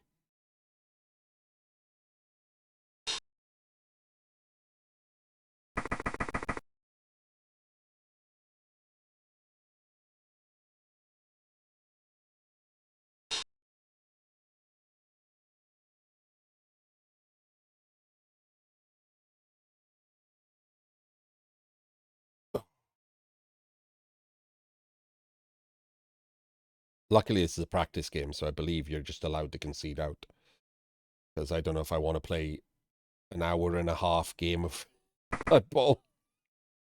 It's very long. I feel like I've already showed everything you could possibly need to know with regards to the client. And now I'm just stuck against 4-minute turn man.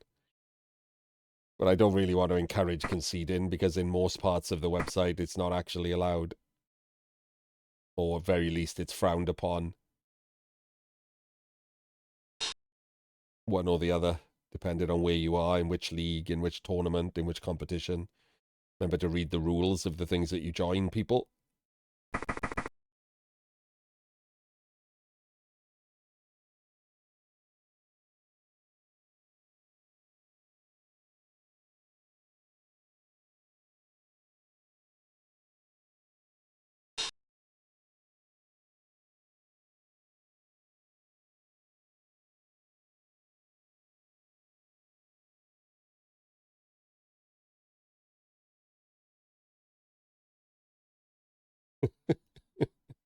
Man. So, oh, sure.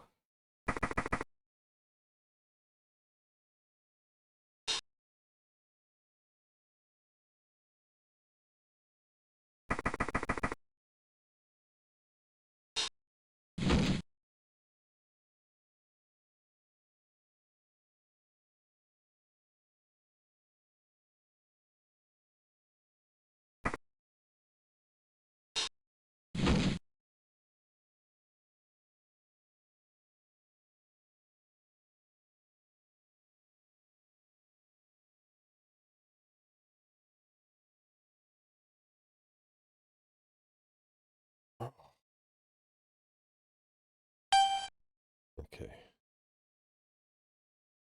So we're going to give the ball to this blitzer, this Dragon Prince.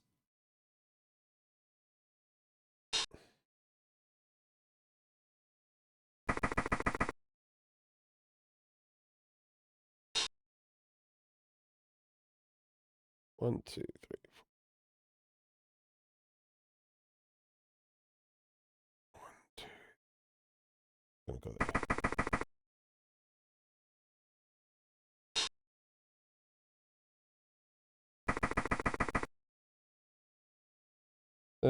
Who's the blitz? One, two, three, four, five. It's him. So you're just gonna go there as a screen.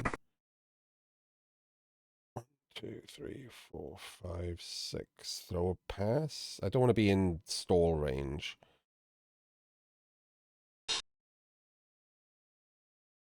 One, two, three, four, five, six. One, two, three. You can be there.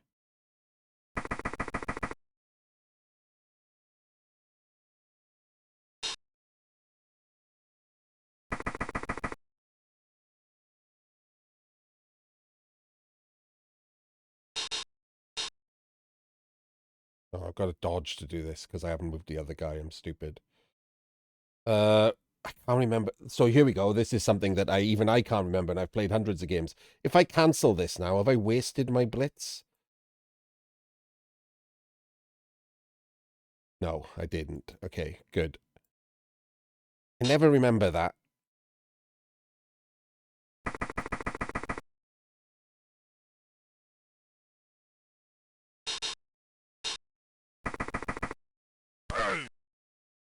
Good job, me, of utterly failing. I'm just going to stay there.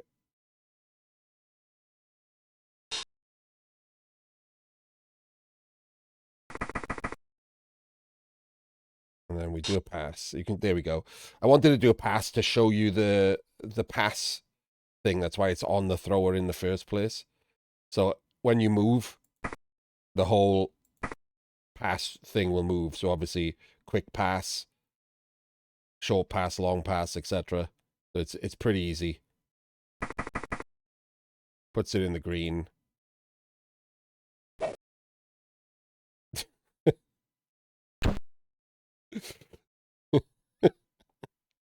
Roll some ones. And press end turn.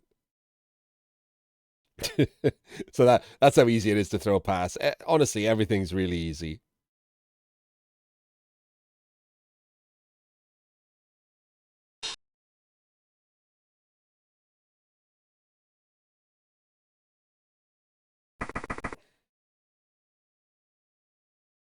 Yes, it asks you if you want to use the brilliant coaching reroll, rather than use it straight away.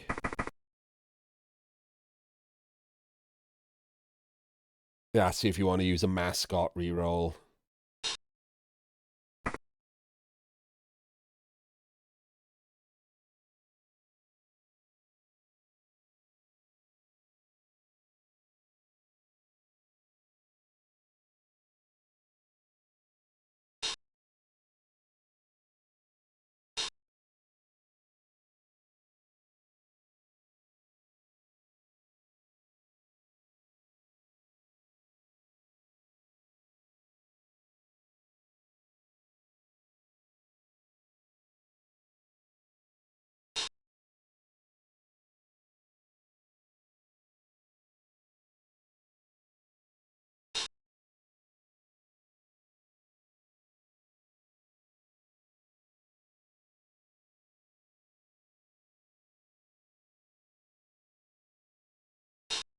Yes, it does, yeah.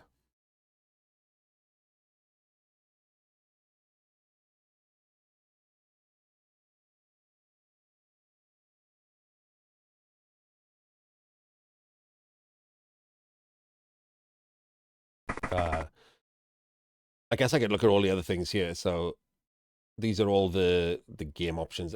You can ignore that. Some of the user settings that affect you when you are playing. Spectators can make noises. I have those turned off because that's the worst. As in they can cheer and boo and things. Uh, while this will not be most people's experience if you leave those on, my experience has just been that absolute idiots show up to boo every time I cast something and cheer every time I snake. So I just ignore that completely.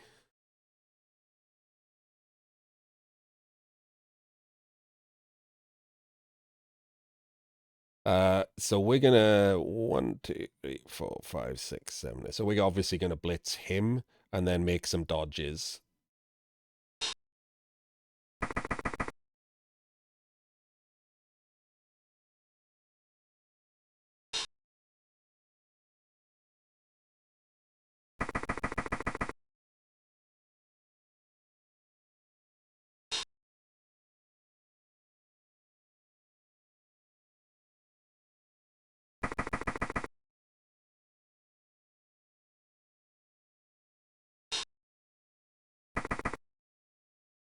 Gonna block with him because it's a free block with Claw. Who is yet again rolled a 1 in 9.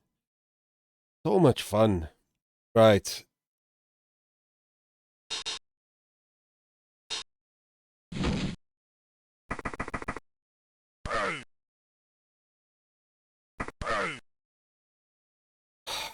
Well, we're doing 1 in 36s anyway, so nope, never mind. We absolutely cannot in any way hurt anyone.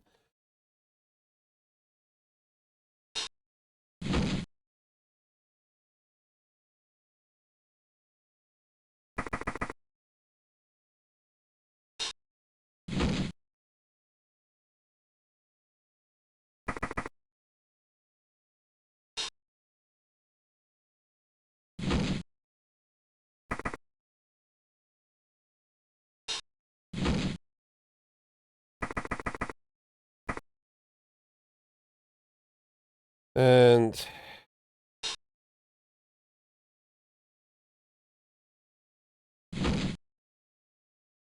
I base her or not? I don't want to base anyone here, do I? Base you to be annoying.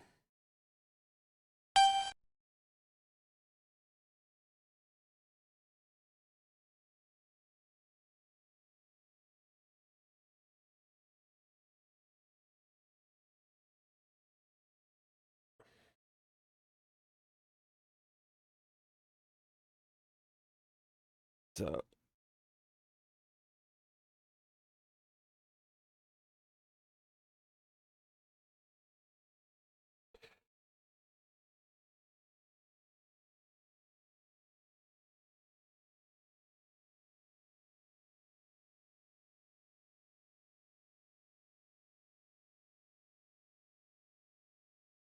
You can pull it. I don't think I've ever. You can pull up game statistics during the game if you want. I don't really know why they would ever be relevant.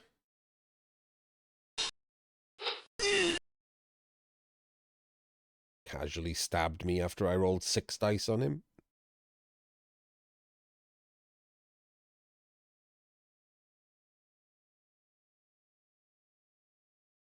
I don't know what this base is about. It feels like the base would be if you were coming in here, but surely no one should be coming in there, right?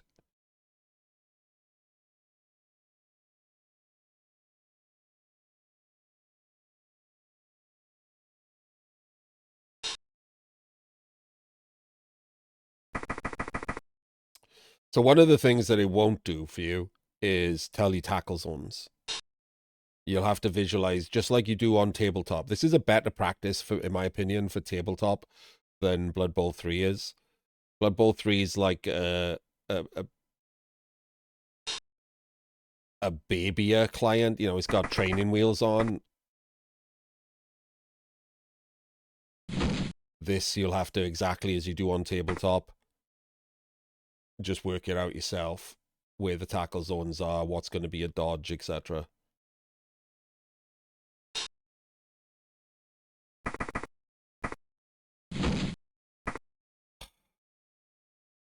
So annoying. 0 1s again.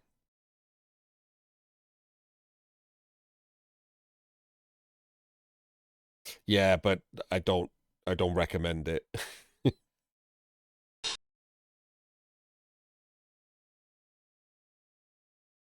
Visual clutter, in my opinion, is the enemy of this client. Like, that's why I've turned everything off.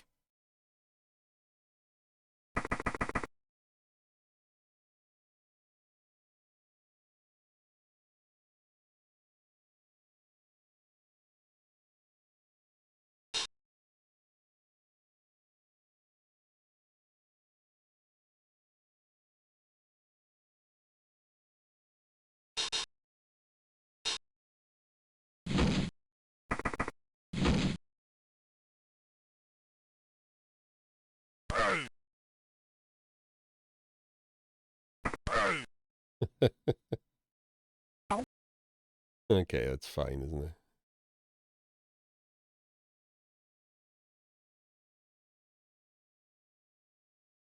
Stupid, but fine.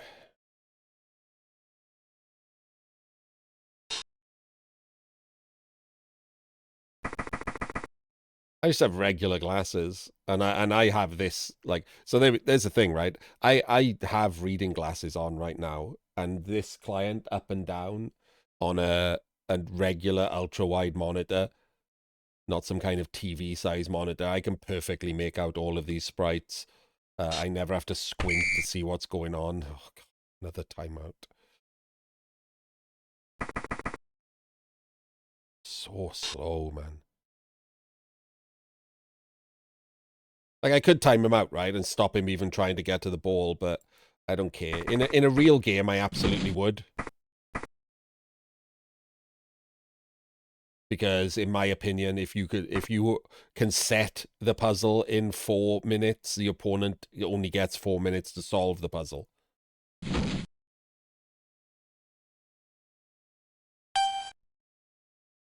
Okay, bit weird. He's just decided to get his own player surfed there.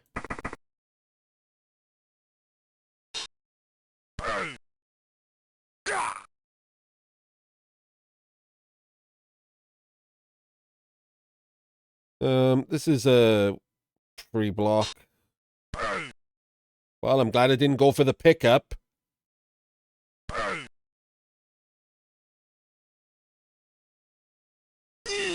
And I didn't even break armor. So we blitz him. Follow. Dodge. And score.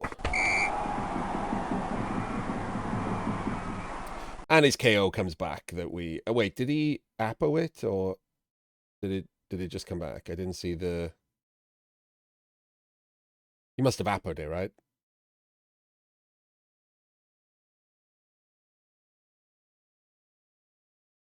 Yeah, Iapo there. Okay.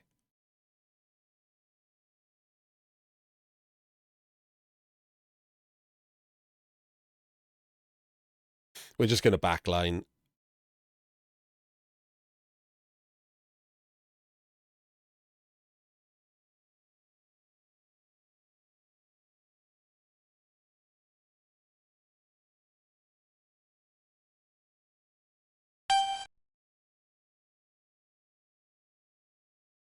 It was KO'd, but Iapo there. I didn't see it. I didn't see I didn't see the KO pop up and him coming back, and he had 0 out, so he must have appoed it. Just went looking to show people for the video that it did say that the apple was used. I just wasn't paying attention. So you can see here, look, spectator Leonidas 82 leaves the game. So like you can see when people come in. That I will say that, you know, I don't mind this. This is not a complaint. But if admins join the game and they are perfectly capable of joining the game without you seeing it, by turning on their own invisibility mode or whatever, but it doesn't matter. That's fine, isn't it?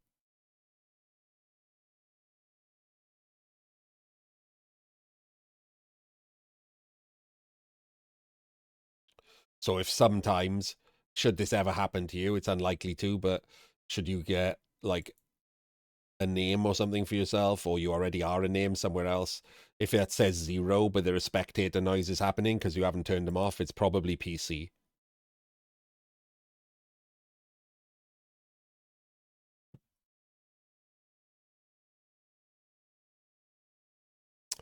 Yes, actually, I forgot all about that. That's a very good point, Krista. Yes. So by default, you play the red team, which in my opinion is mental. And you can swap that to be you are the blue team and the opponent is the red team. I don't know if it's a cultural thing, but like red is the color of evil. Red is the bad guys.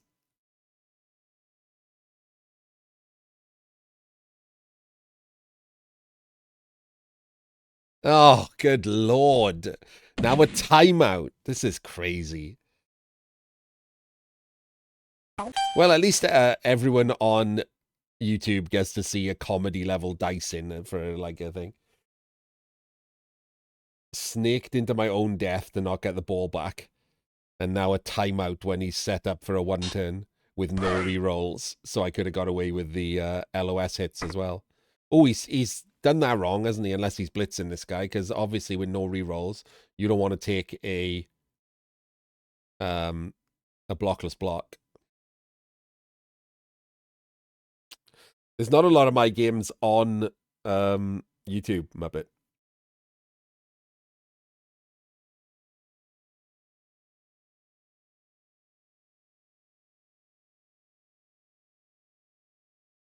Well, I would hope he swapped a 2-turn in PC, but that's still wrong, isn't he? He's left these two base. They don't have dodge and they don't have block.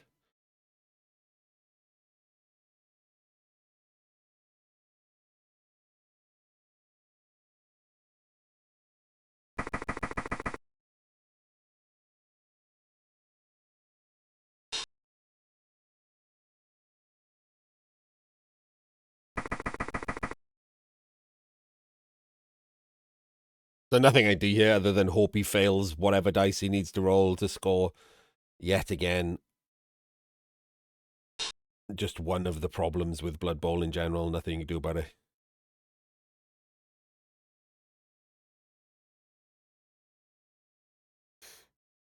If you're wondering what line they're on, by the way, that's another setting you can do here somewhere.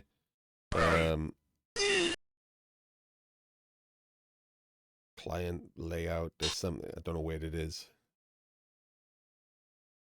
Pitch. Pitch.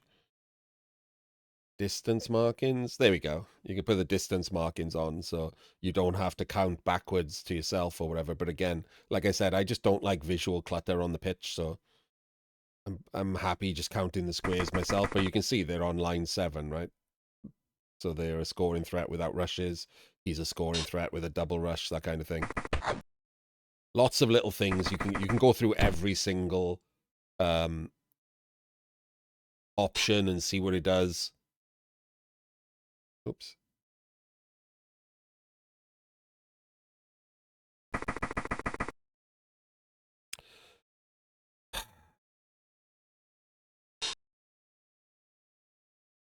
So annoying, this, man. After already having that happen in turn 1 to having this happen in turn 8 is a pain in the ass. But if he does get this 2-turn, I'm just going to concede, right? Because this game has already taken 50 minutes and it's for YouTube, so there's no reason to play another 50 minutes. That's insane.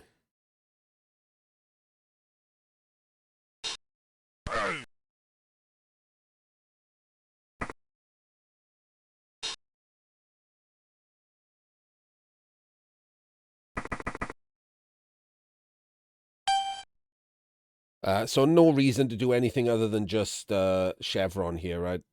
Sorry, I mean screen. But I will blitz someone. Probably just her with frenzy. Seeing as that's a good place to go for the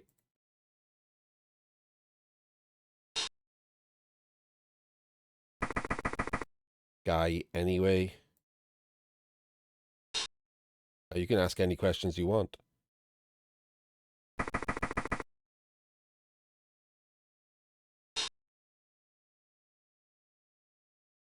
Who do I want? So she's getting hit with frenzy. We don't want to go diagonally. He is technically a scoring threat.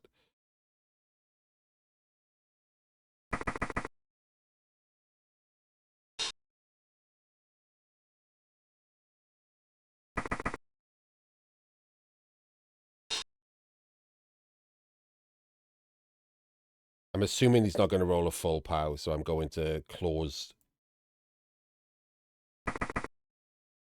like this.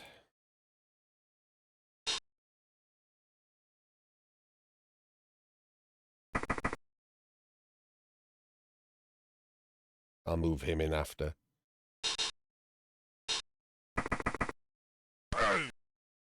Full pow.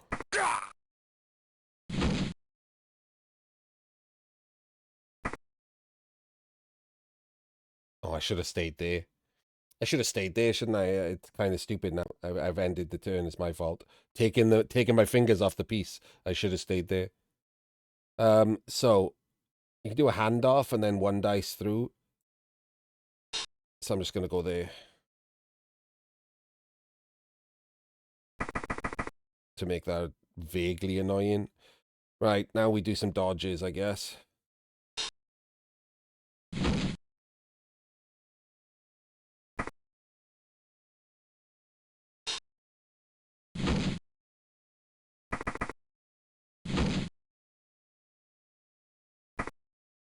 Made the dodges.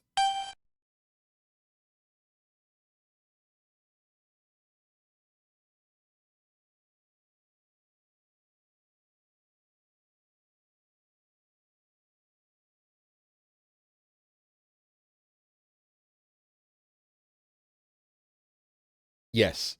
So Black Box Trophy, the reason these videos are going up is the 3rd season rolls out on Wednesday.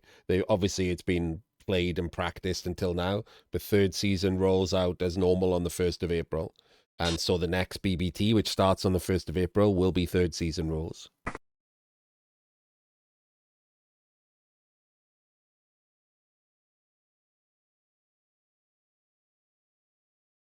I will be doing a BBT video that'll go out on YouTube tomorrow.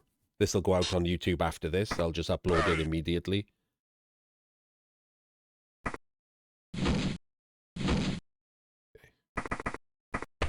Okay, well, we're not playing. Right. Yep. Thanks. I mean, could we still win? Yes.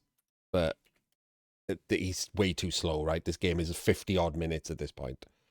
There is... Wait, have I got to set up before I can concede?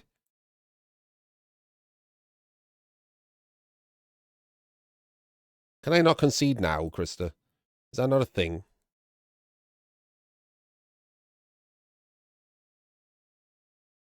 Ugh.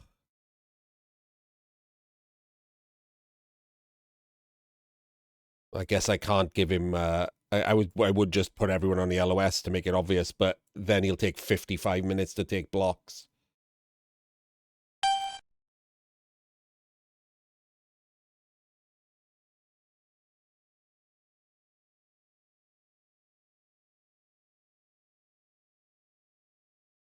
I don't want to tell him it's because he's so goddamn slow.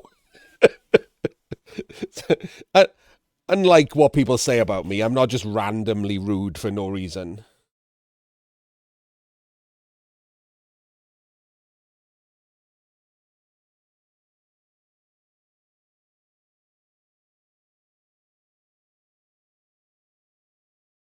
If this had taken 25 minutes, I'd play and try and win or try and draw or whatever just for fun, but ugh,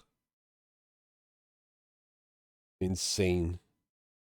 An hour for a half of a game is horrendous. I'd rather scoop out my eyes with a spoon.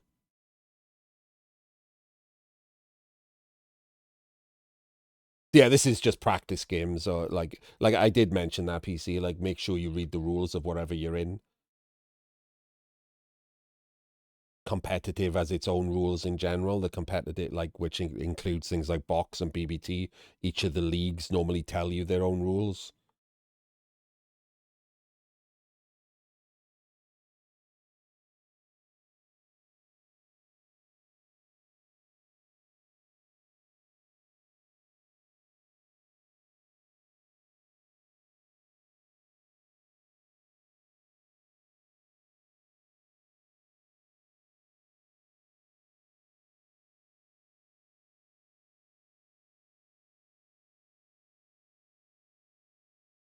It's fine, I don't mind. It's just people, in and out to chat or whatever. They might not know I've mentioned something already.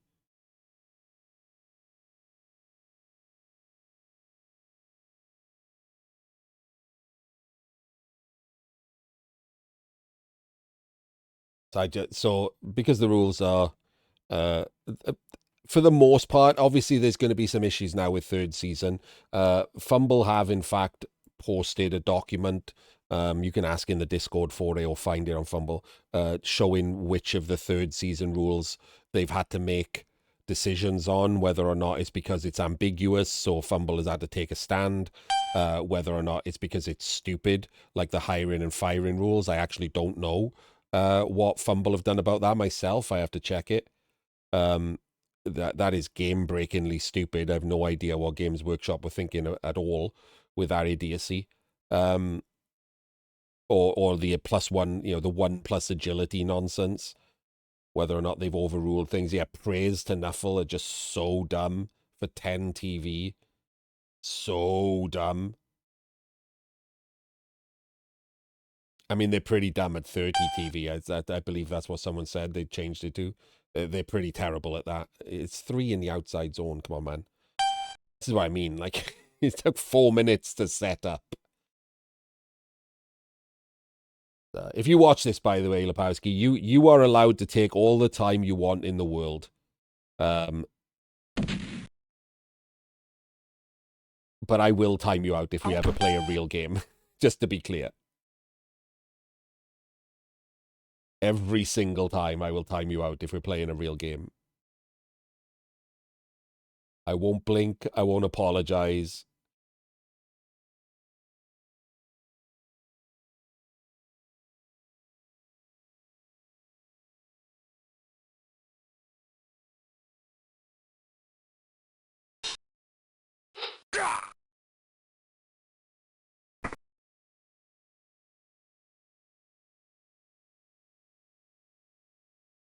I did explain I was done, mate. I said yes, and they still expected me to take a blitz or whatever.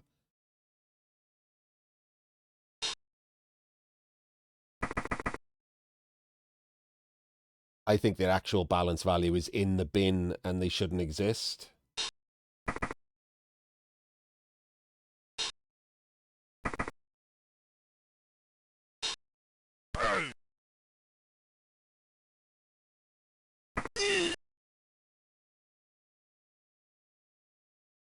Yes, to take a charge. Oh man, I could do my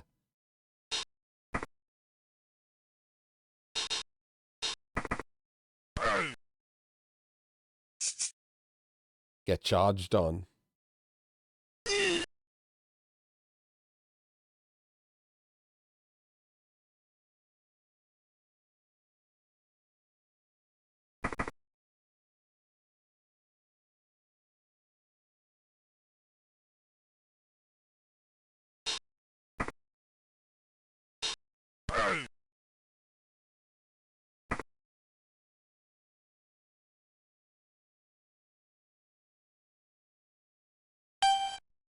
Right. I've forgotten how to do it now. To be honest, even there we go. It's up here. Concede. Yes, no one cares. GG. Bye-bye. Right. There we go. Like I said, easy enough to play a game. Not not the greatest example because like some people would be that slow. But again, if you can't be bothered with playing a game that slow, you don't have to, right? You can just press timeout. It's totally fine.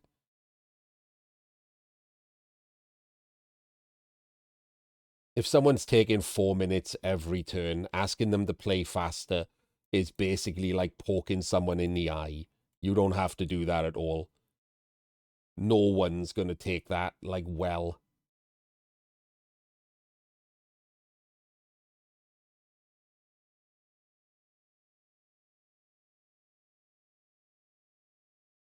So if you have any, oh, someone still wants to play me. If you have any questions, please feel free to ask in the, there we go. Look, someone is challenging me and I can accept or turn it down.